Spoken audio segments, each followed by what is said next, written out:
podcast that proves the most interesting people in history were probably carb loading. I'm your host, Daksh. Before there was money, there were empires, there was bread. It's the ultimate unifier. A French baker and an Indian grandmother might not speak the same language, but they both understand the silent, patient magic of watching dough rise. Bread is an alchemy, turning flour, water, and yeast into sustenance, into culture, into a warm, comforting hug for your soul. For the next 50 minutes, we're going on a global bakery crawl. We'll laugh, we'll cry from onion fumes, and we'll probably get hungry. This isn't a ranking, it's a celebration. Think of it as Olympics of ovens, and every single one of these breads is taking home a gold medal. Let's start our journey where many believe it all began. Pharaoh's fuel, Egyptian Aish Balladi. We start with Egyptian Aish Balladi, bread whose name Aish means life. I spoke to a baker in Cairo, Mahmoud, who told me, we do not say the bread fell on the floor. We say the floor was honored by the bread. This reverence echoes the famous words of the baker and author Peter Reinhardt, who said, bread is a language of compassion. It speaks to the fundamental human need to be nourished both physically and spiritually. That's Aish Balladi.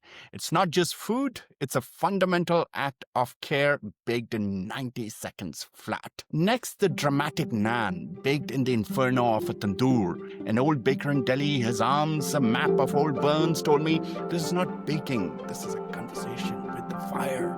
You must be respectful, but never afraid. Philosophy of respectful courage is at the heart of all great baking. The legendary French baker Lionel Pauliane once mused, good bread is the most fundamentally satisfying of all foods, and good bread with fresh butter, the greatest of all feasts. But I think that baker in Delhi would add, and the greatest feast is the one you wrestle directly from the fire. From fire, we move to the woven warmth of Challah. A rabbi's wife in Brooklyn shared her meditation of braiding the three strands, weaving in her family, past, present, and the future. It is a security, it is love, and it is food, all braided together. Now for San Francisco Sourdough, a bread with a terroir of all its own. A third-generation baker told me his starter was a relationship, not a recipe. This living, breathing culture is the soul of the bread. The famous Basque baker, Ibn Yarja, put it simply, sourdough is not a trend, it is a return. A return to slower food, to local microbes, to the idea that your environment can and should taste like something. That baker's jar of starters isn't just yeast, it's a captured ghost of the San Francisco fog. Our next bread, Ciabatta, was born from a rivalry with the French baguette. A bread connoisseur in Rome called the perfect ciabatta a cloud with a purpose. That beautiful description gets to the heart of what makes a great bread. The great food critic Jeffrey Steingarten once declared, the only thing better than butter is bread, and the only thing better than the bread is buttered bread. Ciabatta, with its wildly open crumb, is engineered for this very purpose, to be the ultimate airy vehicle for the greatest of feasts, good bread and good butter. From the light and airy depths of Pumpernickel, a German bakery owner told me, you do not eat pumpernickel when you are in a hurry. You eat it when you need to think. This is a philosophical bread. That slow 24-hour transformation is a baking meditation. It brings to mind the words of the famous chef and baker Nancy Silverton, who said, baking requires patience. It's not for the impulsive.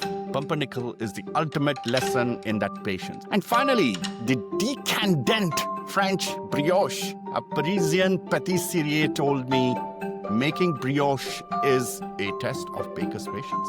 The butter must be incorporated slowly. If you respect it, you get a pillow of gold. This meticulous care is what separates a good baker from a great one. While not a baker, the writer James Beard captured the result perfectly. Good bread is the most fundamentally satisfying of all foods, and good bread with fresh butter, the greatest of all feasts. But for brioche, the butter is inside. It is the feast itself, a luxury born from unwavering respect for the process. And that's just a taste. The word of bread is vast. For the full list and deep dives into another 35 incredible breads, down to this particular website. Okay, so what have we learned? That bread is never just a bread. It's the compassion Peter Reinhardt described, the patience Nancy Silverton demanded, and the greatest feast James Beard adored. It's the language bakers used to speak to our most fundamental needs. So the next time you bake bread, remember, you're holding a story, a philosophy, and a piece of someone's soul. Thank you for listening to Breaking Bread. Until next time, may you enjoy your crust to be crisp and your life to be full of great company.